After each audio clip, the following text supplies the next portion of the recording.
Hello' মৰমৰ ছাত্ৰ ছাত্ৰীসকল, কেনেকুৱা খবৰ?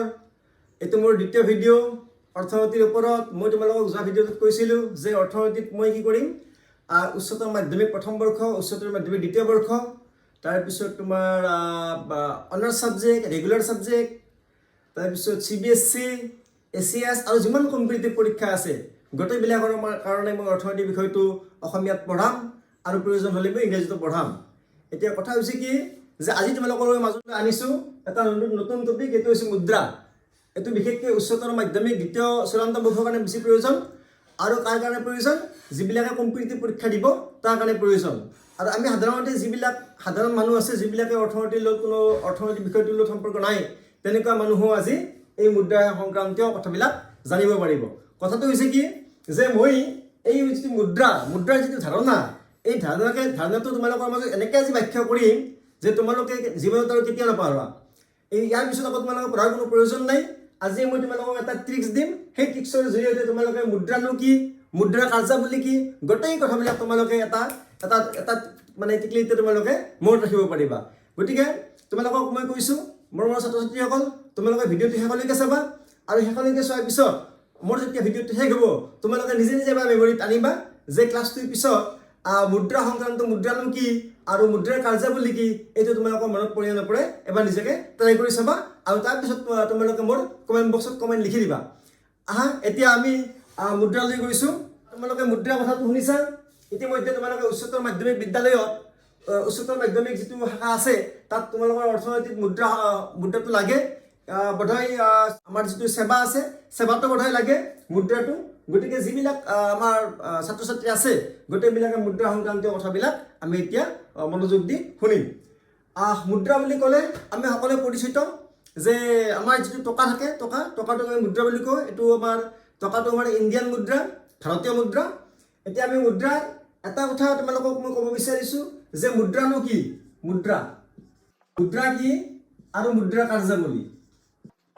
কাৰ্যাৱলী। এই দুটা প্ৰশ্নৰ উত্তৰটো আমাৰ এইটো ক্লাছৰ জৰিয়তে আমি বুজিব পাৰিম। গতিকে চাবা যে মুদ্ৰাৰ সংখ্যা বিভিন্ন আছে।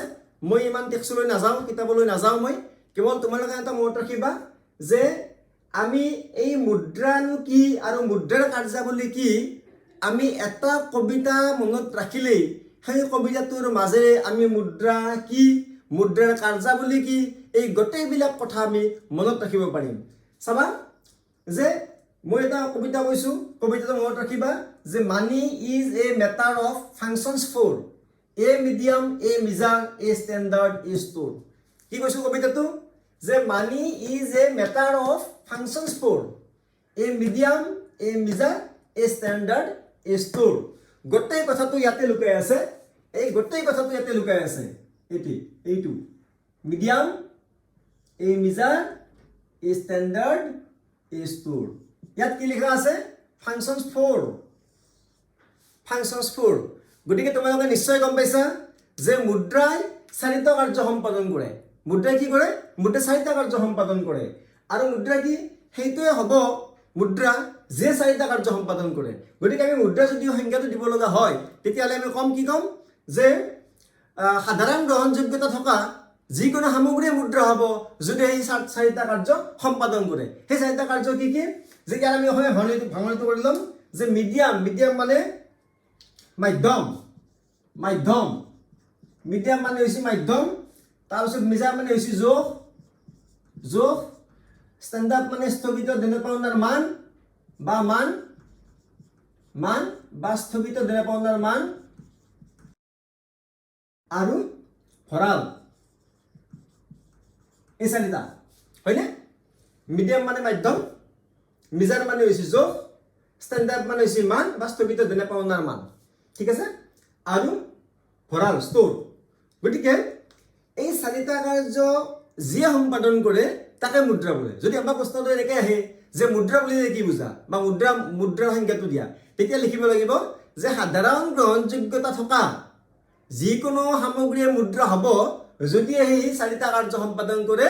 যেনে সি বিনিময়ৰ মাধ্যম হিচাপে কাৰ্য সম্পাদন কৰে, মূল্যৰ জোখ হিচাপে কাৰ্য সম্পাদন কৰে, স্থগিত দেনা পাওনাৰ মান হিচাপে কাৰ্য সম্পাদন কৰে, আৰু একে সময়তে সি মূল্যৰ ভঁৰাল হিচাপে কাৰ্য সম্পাদন কৰে গতিকে ছাত্ৰ ছাত্ৰীসকল তোমালোকে গম পালাই যে মুদ্ৰা বুলি ক'লে কি কওঁ আমি যে সাধাৰণ গ্ৰহণযোগ্যতা থকা যিকোনো সামগ্ৰীয়ে মুদ্ৰা হ'ব যদি সেই চাৰিটা কাৰ্য সম্পাদন কৰে গতিকে মই ইয়াৰ এইটো নকওঁ ডিটেইল আকৌ মই ইয়াতো ৰিপিট নকৰোঁ তোমালোকে ভিডিঅ'টো যেতিয়া পজ কৰি চাবা তেতিয়া তোমালোকে গম পাবা গতিকে আমি মুদ্ৰাৰ সংজ্ঞাটো গম পালোঁ সাধাৰণ গ্ৰহণযোগ্যতা থকা সাধাৰণ গ্ৰহণযোগ্যতা হৈছে মুদ্ৰাৰ আটাইতকৈ গুৰুত্বপূৰ্ণ বৈশিষ্ট্য এইটো কথা তোমালোকে মনত ৰাখিবা যে সাধাৰণ গ্ৰহণযোগ্যতা হৈছে মুদ্ৰাৰ আটাইতকৈ গুৰুত্বপূৰ্ণ বৈশিষ্ট্য গতিকে সাধাৰণ গ্ৰহণযোগ্যতা যদি নাথাকে তেতিয়া সেইটো মুদ্ৰা হ'ব নোৱাৰে গতিকে মুদ্ৰা বুলি ক'লে আমাৰ সাধাৰণ গ্ৰহণযোগ্যতা লাগিবই এতিয়া সাধাৰণ গ্ৰহণযোগ্যতা মানে কি সাধাৰণ গ্ৰহণযোগ্যতা মানে হৈছে কি যে ধৰা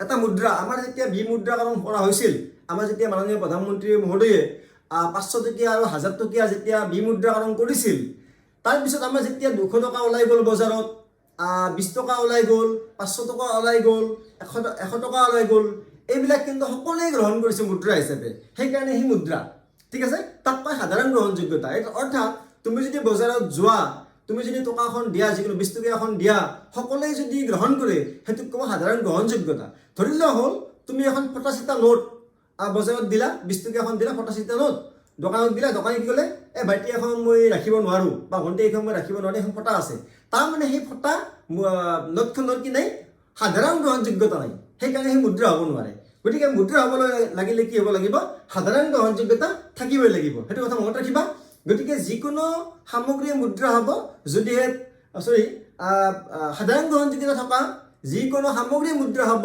যদিহে সি একে সময়তে বিনিময়ৰ মাধ্যম হিচাপে কাৰ্য সম্পাদন কৰে মূল্যৰ যোগ হিচাপে কাৰ্য সম্পাদন কৰে স্থগিত দেনা পাওনাৰ মান হিচাপে কাৰ্য সম্পাদন কৰে আৰু মূল্যৰ ভঁৰাল হিচাপে কাৰ্য সম্পাদন কৰে ওকে এতিয়া আমি মুদ্ৰাৰ সংজ্ঞাটো ক'লোঁ এতিয়া আমি ক'ত যাম যে মুদ্ৰাৰ কাৰ্যাৱলী মই আগতে কৈছোঁ যে আমি এনেকুৱা এটা কবিতা মনত ৰাখিম যিটো কবিতাই আমাক কি কৰিব মুদ্ৰানো কি সেইটো কোৱাৰ উপৰি মুদ্ৰাৰ কাৰ্যাৱলীও আমাক প্ৰকাশ কৰিব গতিকে আমাৰ যদি পৰীক্ষাত 2 নম্বৰ আহে 2 নম্বৰৰ কাৰণে লিখিব পাৰিম আমাৰ যদি 4 নম্বৰৰ কাৰণে আহে আমি 4 নম্বৰৰ কাৰণে লিখিব পাৰিম আমাক যদি লং কুৱেশ্যন আহে 8 নম্বৰৰ কাৰণে 10 নম্বৰৰ কাৰণে তেতিয়া আমি কিন্তু লিখিব পাৰিম এতিয়া আমি মুদ্ৰাৰ কাৰ্যাৱলীলৈ আহিছোঁ এই কাৰ্যাৱলী মনত ৰখাটো অতি সহজ যে মুদ্ৰাই প্ৰধানকৈ 4টা কাৰ্য সম্পাদন কৰে সেই 4টা কাৰ্য কি যে ই মিডিয়াম হিচাপে কাৰ্য সম্পাদন কৰে ই মেজাৰ হিচাপে কাৰ্য সম্পাদন কৰে ই ষ্টেণ্ডাৰ্ড হিচাপে কাৰ্য সম্পাদন কৰে ই ষ্ট'ৰ হিচাপে কাৰ্য সম্পাদন কৰে যদি কাৰ্যাৱলী আহে তেতিয়া আমি ক'ম যে money is a matter of functions for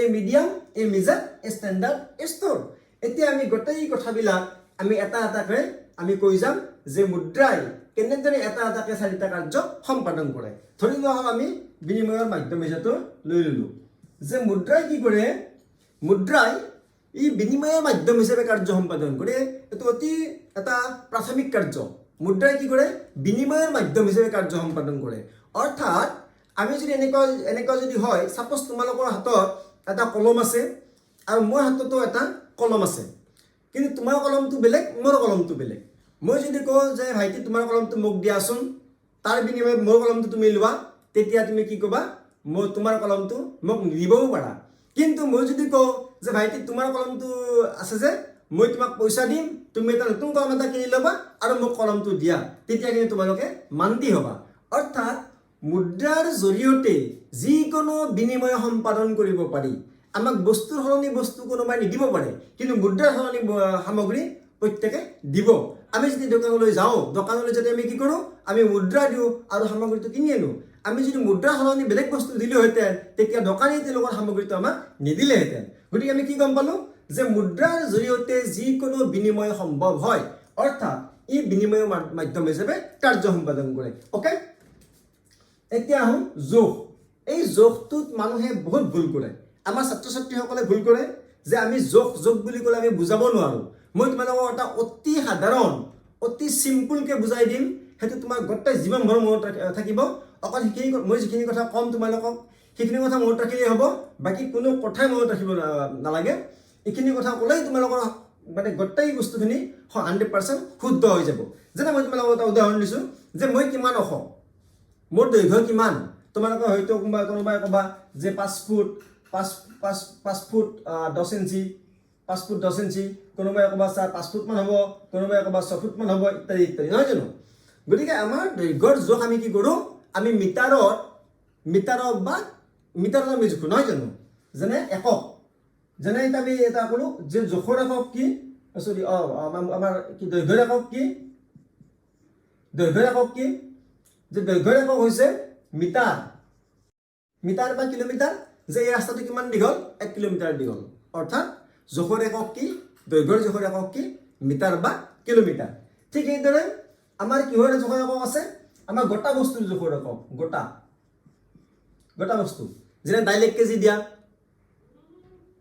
আলু 1 কেজি দিয়া এনেকুৱা গতিকে আমি যেতিয়া কম যে আলু কিমান আছে 1 কেজি আছে 1 কেজি বুলি ক'লে 10টা আছে আলু না 15টা আছে নে 2টা আছে আমাৰ এইটো বোধগম্য হোৱাৰ প্ৰয়োজন নাই আমি কি কম আমি বুজি পাম যে 1 কেজি মানে 1 কেজি নিৰ্দিষ্ট এটা জোখ গতিকে আমি যেতিয়া গোটা বস্তুৰ ওজনটো জুখিম তেতিয়া আমাৰ কাৰণে গুৰুত্ব হ'ব গ্ৰাম কিলোগ্ৰাম অৰ্থাৎ আমি গোটা বস্তুৰ যদি ওজন জুখিব লাগে তেতিয়া আমি গ্ৰামত বা কিলোগ্ৰামত আমি জুখিম অৰ্থাৎ গোটা বস্তুৰ জোখৰ একক গ্ৰাম বা কিলোগ্ৰাম ঠিক এইদৰে জুলীয়া বস্তুৰ জোখৰ একক যে গাখীৰ কিমান আছে আমাৰ পুৰবী গাখীৰৰ পেকেটত কিমান আছে বোলে হাফ লিটাৰ আছে বা 400 ml আছে ঠিক আছে গতিকে আমাৰ জুলীয়া বস্তুবিলাকৰ জোখৰ একক কি লিটাৰ বা মিলিলিটাৰ ওকে ঠিক সেইদৰে আমাৰ সামগ্ৰীৰ মূল্যৰ জোখৰ একক হৈছে মুদ্ৰা অৰ্থাৎ আমি যেতিয়া কওঁ যে মই কিমান ওখ 5 ফুট 10 ইঞ্চি ইয়াৰ ওজন কিমান এই কলমটোৰ ওজন কিমান যে 50 গ্ৰাম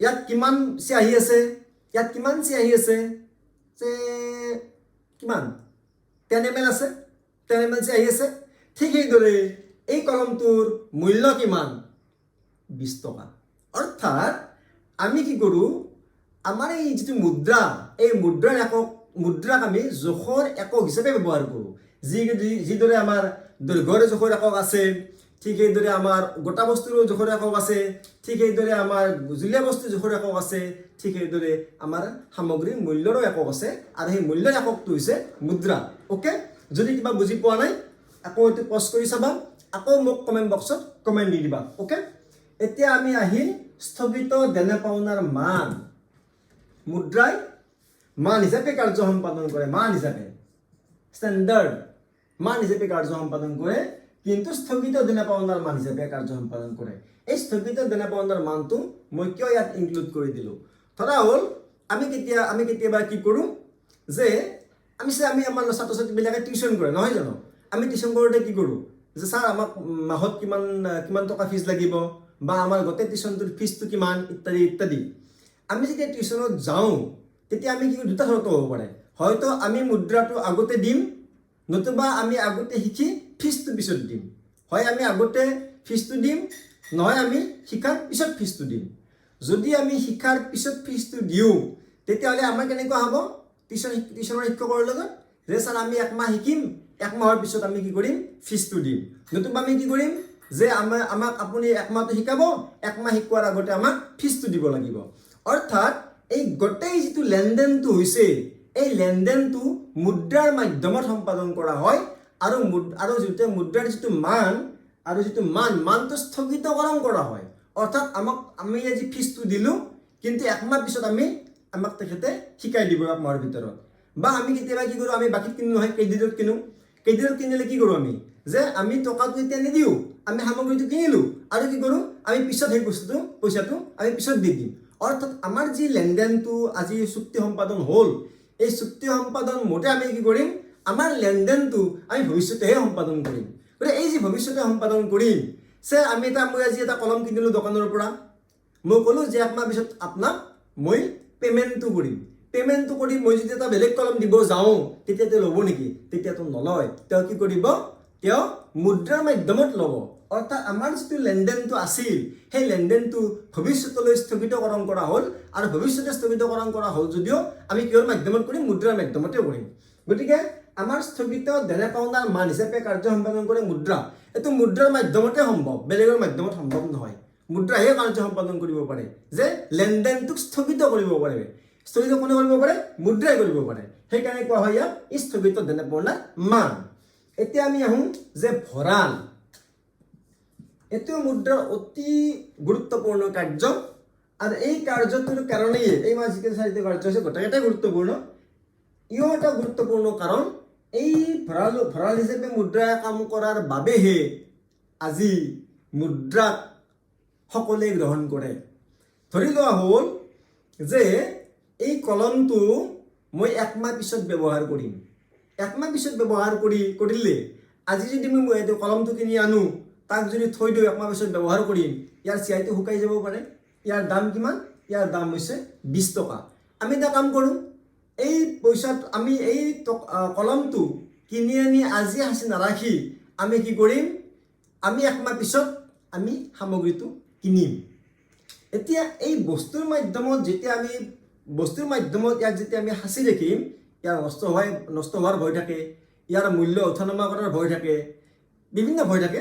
গতিকে আমি কি কৰিম, এই বস্তুটোক সাঁচি নাৰাখি আমি ইয়াক মুদ্ৰাৰ মাধ্যমতহে সাঁচি ৰাখিম।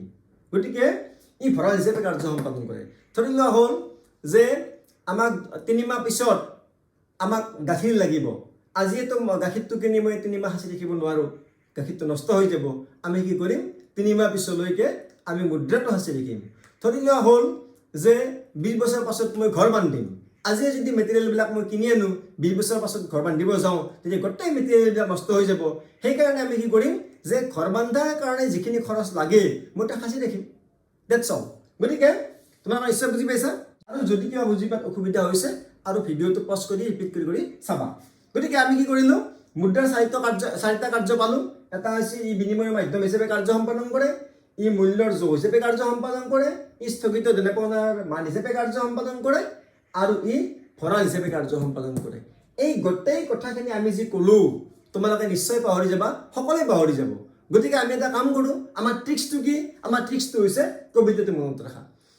গতিকে কবিতাটো আমি যদি মনত ৰাখিব পাৰোঁ, তেতিয়াহ'লে আমি মুদ্ৰাৰ সংজ্ঞাও দিব পাৰিম আৰু মুদ্ৰাৰ কাৰ্যাৱলী দিব পাৰিম। সেইকাৰণে মৰমৰ ছাত্ৰ ছাত্ৰীসকলক মই অনুৰোধ কৰিছোঁ, তোমালোকে ইয়াৰ মাজত ডিটেইল যাব নালাগে, এইটো তোমালোকৰ এনেই মনত নাথাকিব। গতিকে এইটো কবিতা তোমালোকে মনত ৰাখা।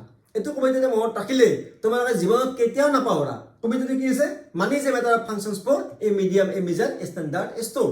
গতিকে এই কবিতাটো মনত ৰাখিবা আৰু পজ কৰি ৰিপিট কৰি ভিডিঅ'টো চাবা।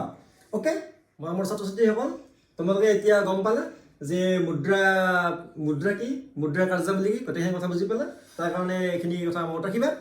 আৰু আমি এটা কথা ভাবিছোঁ যে আমি শ্বৰ্ট ভিডিঅ'ৰ জৰিয়তে মই যিটো ক্লাছ কৰিম, সেই ক্লাছৰ ওপৰত আমি প্ৰশ্ন সুধিম, আৰু সেই প্ৰশ্নৰ যিয়ে প্ৰথমতে শুদ্ধ উত্তৰ দিব পাৰে তেওঁক পুৰস্কাৰৰ ব্যৱস্থা কৰিম। এতিয়া এটা কথা আকৌ তোমালোকক কওঁ মই, যে আমি নেক্সট ক্লাছত কি শিকাব লাগিব এই কথাষাৰি তোমালোকে কমেণ্ট বক্সত লিখি দিবা, আৰু কমেণ্ট বক্সত লিখি দিয়া মৰ্মে আমি শিকাবলৈ যত্ন কৰিম। ধন্যবাদ। জয় অসম, জয় হিন্দ।